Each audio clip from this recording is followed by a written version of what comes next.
बाबा साहब ने कहा था उनका समाज बहुत पहले से जागा हुआ है, इसलिए वो सोए नहीं हुए हैं। मेरा समाज अभी जागा नहीं है, इसलिए मैं सोया नहीं। जब आरक्षण की बात आती है, नौकरियों की बात आती है, पदोन्नति की बात आती है, शिक्षा की बात आती है, चिकित्सा की बात आती है, वो सांसद जो है कहते हैं जब तक हमें निर्देश नहीं होंगे पार्टी के हम नहीं बोल सकते। लेकिन हमारा सबसे ज्यादा थाली और ताली बजाने वाला और मोमबत्ती लगाने वाला वो कौन है? दलित और पिछड़ा समाज, ओबीसी के सांसद है, माइनॉरिटी के सांसद है। पूरे भारत के अंदर 1200 से ज्यादा विश्वविद्यालय है। क्या कारण है कि 10 लोग भी आपके वाइस चांसलर नहीं है?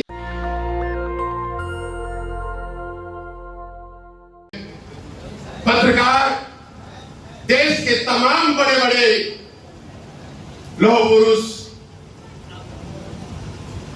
उनके पास जाते हैं, सब सोए हुए हैं, आजादी जो मिल गई है।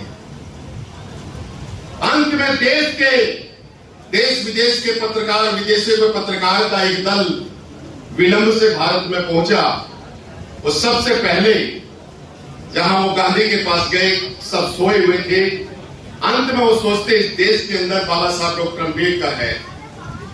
अर्धरात्रि का समय है, बाबा साहब डॉक्टर अम्बेडकर 26 अलीपुर रोड पर उस समय जागे हुए थे और विदेशी पत्रकारों का दल बाबा साहब के पास पहुंचता है। उनके पास सुरक्षा गार्ड पूछता है कि आपको किनसे मिलना है? वो कहते हैं हमें बाबा साहब डॉक्टर अम्बेडकर से मिलना है। उन्होंने कहा कि मैं पूछ लेता हूं। बाबा साहब से पूछने गया, बाबा साहब ने कहा कि तुरंत मेरे सैन्य कक्ष में ले आइए। पत्रकार बाबा साहब के पास पहुंचते हैं, बाबा साहब से पूछते हैं कि हे बाबा साहब डॉक्टर अम्बेडकर, हम देश के तमाम बड़े बड़े नेताओं के पास गए, सब सोए हुए थे, क्या कारण है कि अर्धरात्रि के समय आप जागे हुए हैं? बाबा साहब ने कहा था उनका समाज बहुत पहले से जागा हुआ है, इसलिए वो सोए नहीं हुए हैं। मेरा समाज अभी जागा नहीं है, इसलिए मैं सोया नहीं हूं। मेरा समाज आज जो जगाने का काम किया है भाई संतोष कुमार जी ने, ये ना हो कि इस जागने के बाद, क्योंकि बाबा साहब डॉक्टर अम्बेडकर ने अपना अंतिम भाषण जो आगरा में दिया था, और अंतिम भाषण में क्या कहा था बाबा साहब ने कि मैं इस समाज को बड़े कष्टों और मुसीबतों से यहां तक लेकर के आया हूं। मेरे समाज को यदि आप आगे ना बढ़ा सको तो पीछे भी मत धकेलना। लेकिन आज ये समाज सबसे ज्यादा पीछे जा रहा है। क्यों जा रहा है? क्या कारण है? कुछ प्रकाश डालूंगा कि क्या कारण है कि इसके समाज, जो अभी शंभू जी ने 10-12 बच्चों को बुलाया। मैं दिल्ली विश्वविद्यालय में मीडिया पढ़ाता हूं और जब मेरे पास बच्चे आते हैं मैं उनसे सवाल करता हूं। गांव से ही अधिकांश बच्चे आते हैं। जब उनसे सवाल पूछे जाते हैं तो वो बच्चे कहते हैं कि मैं पत्रकार बनना चाहता हूं, मैं अपना चैनल खोलना चाहता हूं, मैं अपना YouTube चैनल खोलना चाहता हूं, मैं उस मुख्य धारा के मीडिया में जाना चाहता हूं। बाबा साहब के आपने बहुत सारे रूप देखे होंगे, लेकिन बाबा साहब को आपने पत्रकारिता का रूप बाबा साहब का नहीं देखा होगा। केसरी समाचार पत्र में बाबा साहब का विज्ञापन नहीं छपता था। 31 जनवरी 1920 को जब बाबा साहब मूक नायक समाचार पत्र निकालने लगे थे तो तिलक ने, जो एक लाला है, लाला का क्या काम है? ला ला ला ला, जिसको दूसरे रूप में कहते हैं बनिए, आप वैसे बनिए। उस लाला ने अपने समाचार पत्र में विज्ञापन बाबा साहब का इसलिए नहीं छापा कि बाबा साहब की पत्रकारिता जो है, दलितों की पत्रकारिता, वो कहां से कहां तक पहुंचेगी। और पहला जो उनका संपादकीय है बाबा साहब का, यदि आप उसको पढ़े,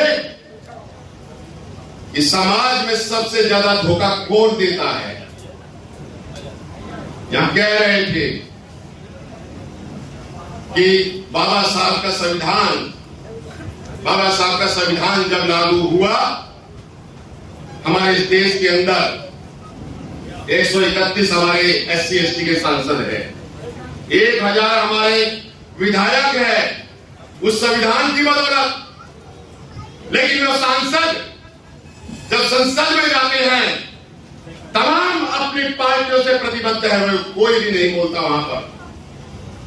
जब आरक्षण की बात आती है, नौकरियों की बात आती है, पदोन्नति की बात आती है, शिक्षा की बात आती है, चिकित्सा की बात आती है, तब वो सांसद जो है कहते हैं जब तक हमें निर्देश नहीं होंगे पार्टी के, हम नहीं बोल सकते। उनके गले में जो डाला हुआ पट्टा है ना, उस पट्टे को जो है वो प्रयोग करके कि जैसे जो है मोदी कहेगा वो मोदी की भाषा बोलेंगे, सोनिया की भाषा सोनिया जैसे कहेगी सोने की भाषा, बहन जी जैसे कहेगी बहन जी की भाषा।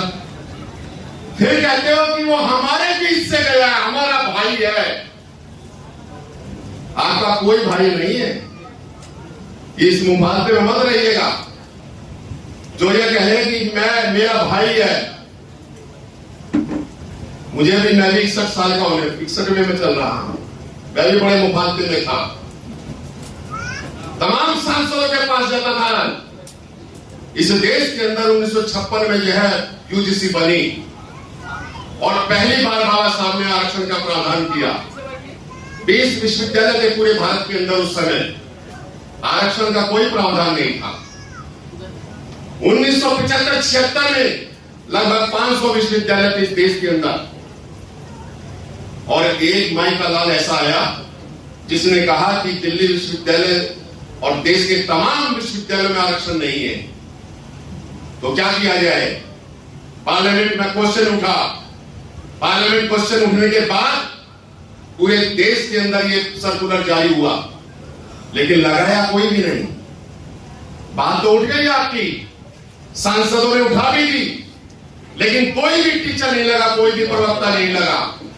1975 के बाद 1989 आया, 90 आया, 91 में मंडल कमीशन नहीं आया होता तो ये जो आरक्षण जो विश्वविद्यालयों में है वो लागू नहीं होता।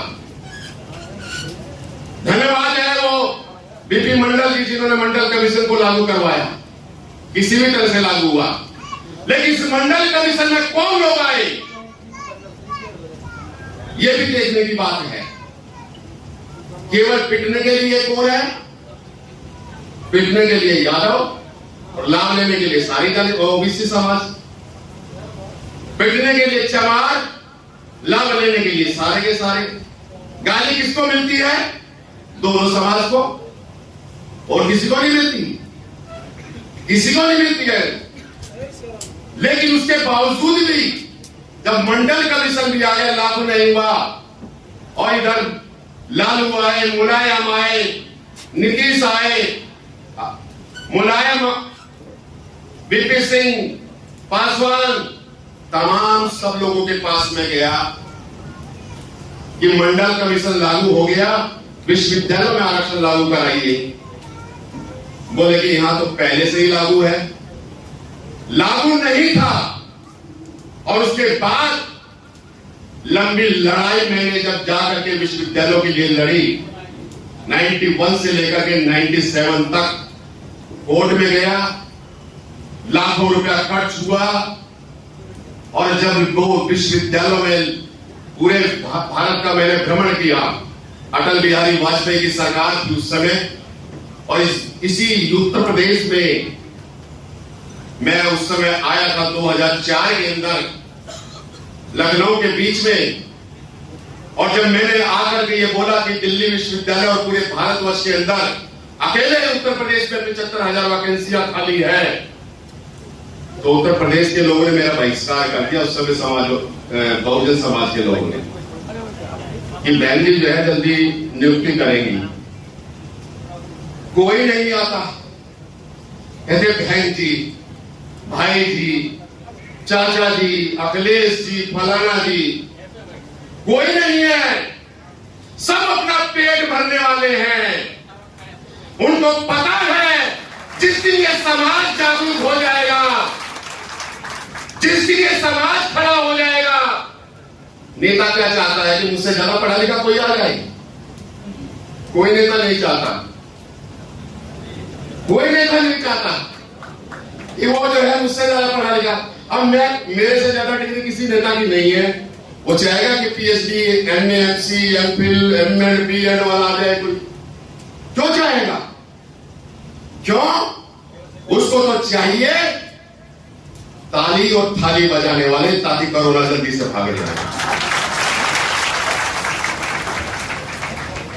और पीट रहे ताली और थाली और कह रहे कोरोना भाग गया। अरे मूर्खो, थाली से और ताली से कोरोना भागता तो ये डॉक्टर जो है एमबीबीएस करोड़ों रुपया भारत सरकार खर्च कर रही है, वे मूर्ख थे क्या? लेकिन हमारा सबसे ज्यादा थाली और ताली बजाने वाला और मोमबत्ती लगाने वाला वो कौन है? दलित और पिछड़ा समाज। सबसे ज्यादा वो मंदिर में जाने वाला। अभी 2 दिन पहले, 3 दिन पहले जन्माष्टमी गई है, इसके बाद अभी नवरात्र आ जाएंगे, साज आ जाएंगे। नवरात्र में खूब जो है 9 दिन तक पूजा होती है, ऐसी माताओं की पूजा होती है। और उनका पति दारू पी करके आ जाए और पीटे, और पीटने के बाद ये कहे कि बहन जी, आपका पति जो है पीट रहा है, आपको कैसा लग रहा है?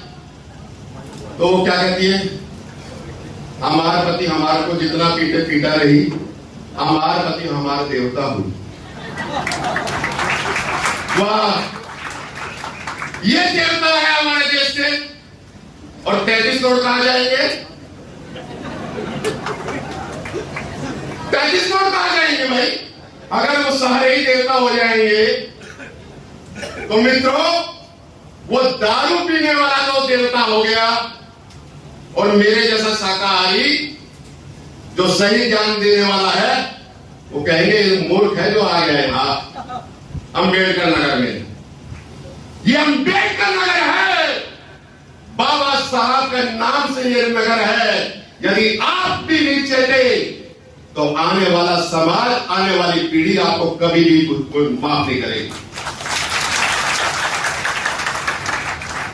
बैठे हुए हमारे नेता बुरा मान जाएंगे,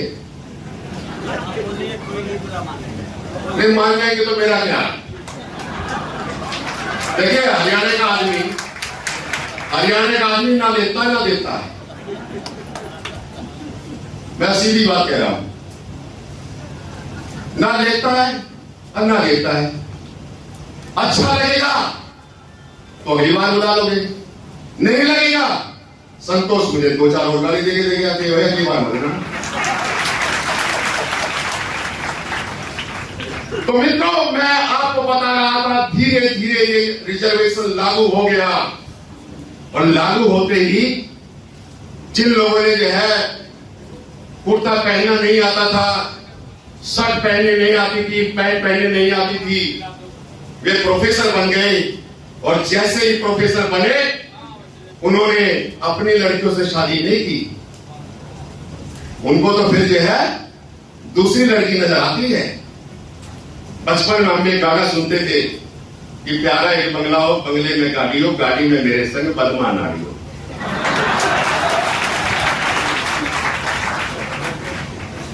उनको पद्मा नारी चाहिए। और हमारे समाज का वो व्यक्ति, यही मैं चर्चा करता आ रहा था रास्ते में, कि कितनी कष्ट मुसीबतों से जो है मेरे समाज का वो व्यक्ति, जैसे ये बच्चे आए थे अभी, कह रहे थे कि मैं इतनी गरीबी में हूं, मेरे माता मुझे पढ़ा रहे हैं, मेरे बाप मुझे पढ़ा रहे हैं। अगर इन बच्चों ने अपने माता पिता का कर्ज नहीं चुकाया और ये भी अगर दूसरी जगह शादी कर देंगे तो इनको कोई माफ नहीं करने वाला। कष्ट मुसीबत झेले हमारे माता पिता, और बच्चा जो है जब शादी करे वो शर्मा जी से और वर्मा जी से या दूसरी जगह जाकर के, आप क्या आप ये सोचते हो कि जिससे वो शादी कर रहा है वो आपके साथ आ जाएगा? आ जाएगी। पूरे भारतवर्ष के अंदर में जब घूमा और जब मैंने ये पाया कि उनमें से कोई भी हमारे साथ नहीं आता। मित्रों, आज 8 लाख से ज्यादा वैकेंसी प्रोफेसर की खाली पड़ी। 8 लाख में से जो मैं कह रहा हूं 131 सांसद है, सबके पास जो रिपोर्ट जाती है, ओबीसी के सांसद है, माइनॉरिटी के सांसद है। पूरे भारत के अंदर 1200 से ज्यादा विश्वविद्यालय है और 44,000 से ज्यादा कॉलेज है।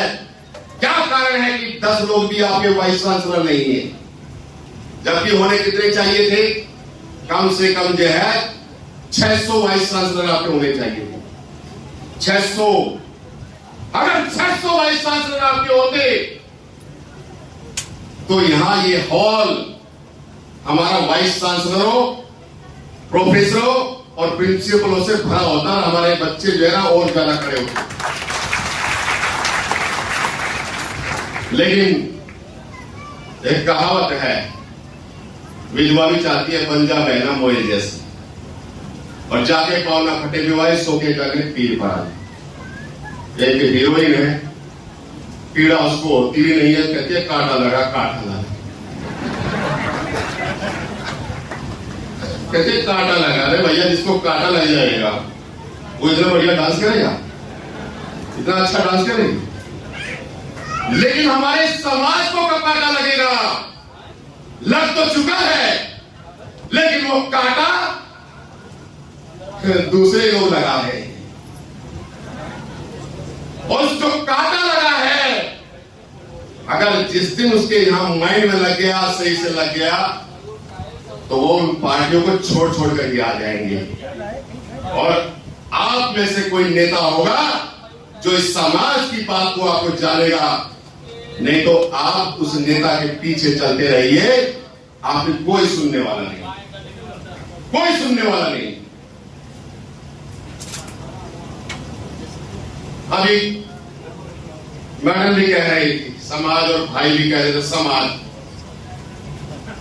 बाबा साहब भी 14 भाई बहन थे, मेरे परिवार में भी 14 भाई बहन थे, लेकिन मैं 14वां नहीं हूं। मेरे जैसे नहीं है वे, मेरे भाई मेरे जैसे नहीं हो सकते।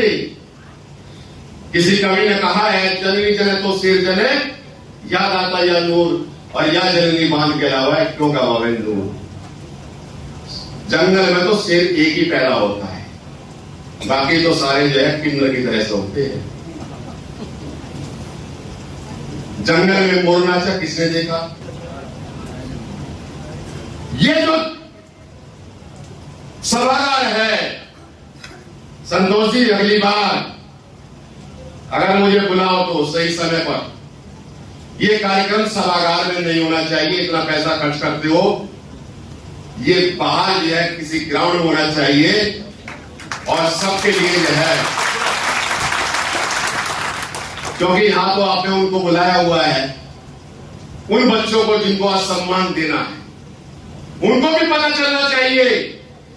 शिक्षा की अलग तभी चलती है जब गांव गांव में आपके यहां से बच्चे जाए।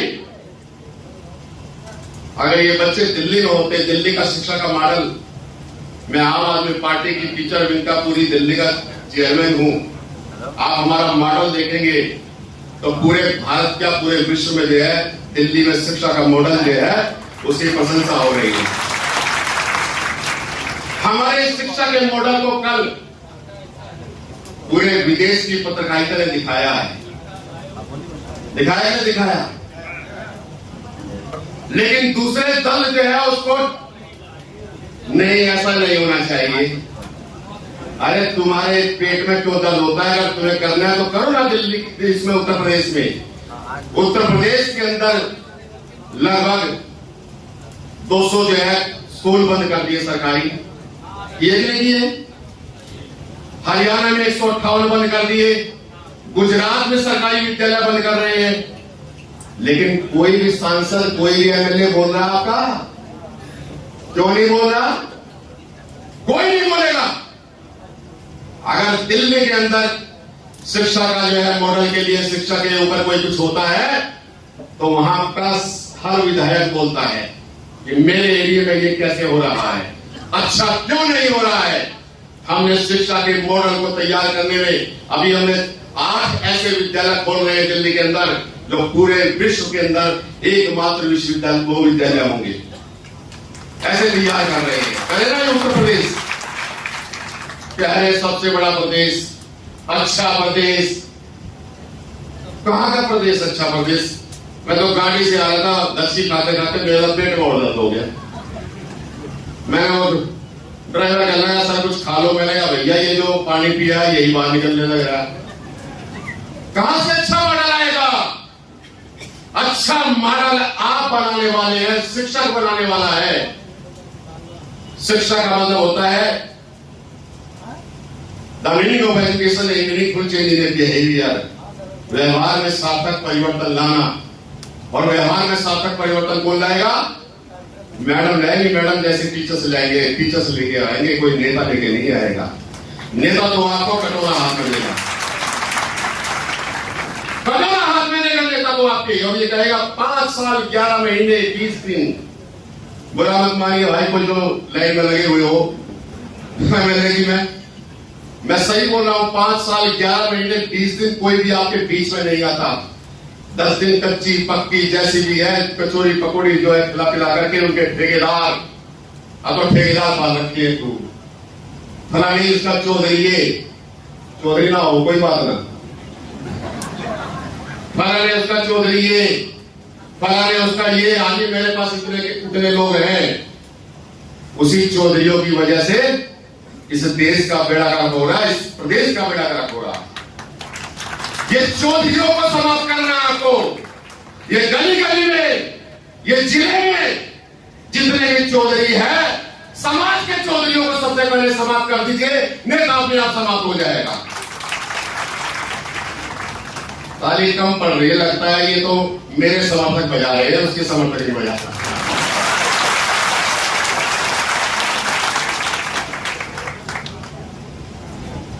क्योंकि जिस दिन नेता को यह पता चल गई है जनता मेरे साथ नहीं है, उसी दिन जो है आपके बीच में काम करने शुरू हो जाएंगे। आपको शिक्षा भी मिलेगी, आपको चिकित्सा भी मिलेगी, आपको परिवहन भी मिलेगा, सब कुछ मिलेगा। मिल रहा है दिल्ली में सब कुछ फ्री। अब लोग जो है याद करते हैं केजरीवाल को, मनीष सिसोदिया को। अगर नहीं मिलेगा तो अगली बार थोड़ी आएगा कोई। हमारे मॉडल को तैयार किया है, दूसरे लोग भी ले रहे हैं। आज ये संकल्प इस सभागार से लेकर के जाना है आपको। चाहे कोई भी है, दलित है, पिछड़ा है, माइनॉरिटीज है, सब लोग हैं यहां पर। हालांकि क्यों बना दिया ये? सब एक हैं, बाबा साहब ने कहा सब एक हैं। लेकिन हमारे को जाति पातियों में किसने बांटा? नेताओं ने बांटा है। नेशनल दस्तक की आपसे गुजारिश है कि अगर इसको बचाना चाहते हैं तो नेशनल दस्तक को सब्सक्राइब करने के लिए रेड कलर के सब्सक्राइब बटन को दबाएं, फिर बेल आइकन की घंटी दबाएं। नेशनल दस्तक को बचाने के लिए बहुत जरूरी है कि हर खबर को शेयर करें, लाइक करें, कमेंट जरूर करें।